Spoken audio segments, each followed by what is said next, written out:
Hi, I'm Marianne, and today I'm going to be talking about our paper, Understanding Risks of Privacy Theater with Differential Privacy. In recent years, concerns about mass data collection, online tracking, and other forms of digital surveillance have been receiving a lot of media attention. Concerned individuals sometimes turn to privacy-enhancing technologies, such as tracker blocking browser extensions. And in some cases, data collectors have also embraced privacy-enhancing technologies in response to these growing concerns about privacy. One technology that has become particularly popular in this space is differential privacy. The purpose of differential privacy is to allow a data collector to learn general information about a population without learning too much about any particular individual.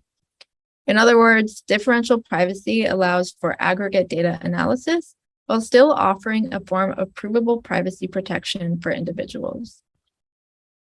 With any kind of data collection and analysis, there exists an intrinsic trade-off between privacy for data subjects and utility for data analysts. For example, imagine that we want to publish a data table about alumni giving. We might be interested in understanding the effects of different variables like college major, graduation year, and age. However, even though direct identifiers like names or email addresses have been removed, we can still identify some alumni uniquely. For example, there aren't many 16-year-old college graduates, so we can probably identify this individual. We might consider reducing the granularity of the age column. This makes the data less useful for analysts, but presents a reduced privacy risk. Unfortunately, these kinds of heuristics aren't always enough to protect privacy. So alternatively, we could use differential privacy. Here, we've protected privacy by adding random noise to the data. The data will again be less useful for analysts because it is no longer precisely accurate. However, with enough data, we'll still be able to uncover general population level trends. In the case of differential privacy, a privacy parameter controls this trade-off between privacy and utility. Increasing this parameter increases utility for the data collector, but decreases the strength of the privacy protection offered to individuals. So if the privacy parameter is very large, the privacy protection is no longer meaningful. However, it is in this scenario that the data is most useful to the data collector. This could create a dangerous incentive to choose an inappropriately large privacy parameter and mislead users about the privacy protection that they're being offered. In our study, we seek to understand how different explanations of differential privacy influence data sharing behavior. In particular, we want to know if explanations of differential privacy that provide information about the privacy parameter can prevent people from falling for privacy theater. We conducted two related studies, but in this presentation, I'll focus on our second study.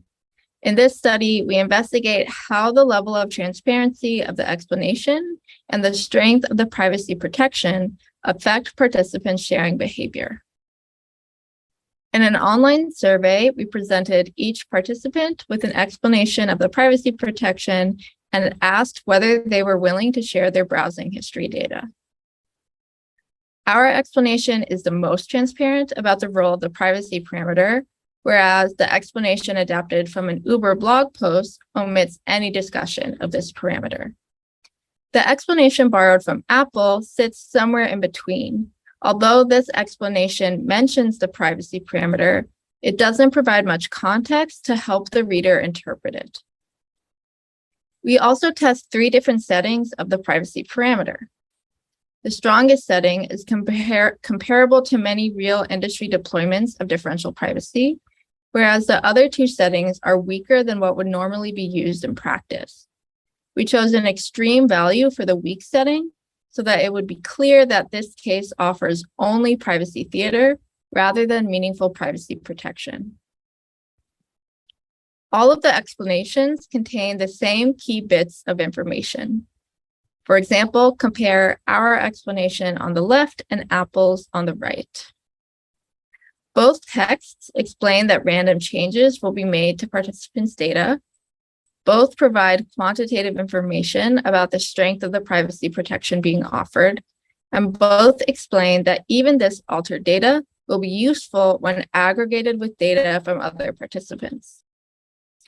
For both surveys, we used Qualtrics to recruit participants, and we sampled participants to be roughly representative of the US population.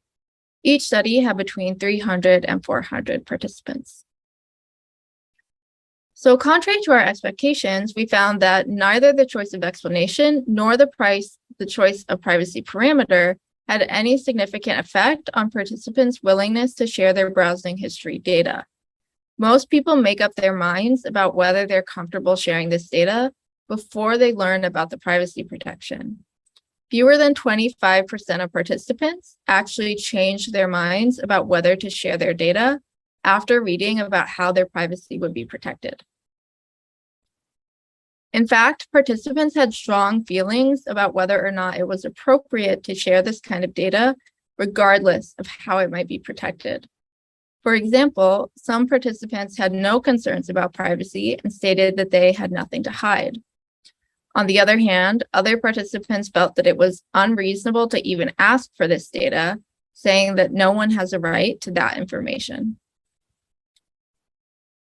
Even when explanations of differential privacy don't change individuals' behavior, such explanations may nonetheless play an important role in shaping public discourse on issues of privacy.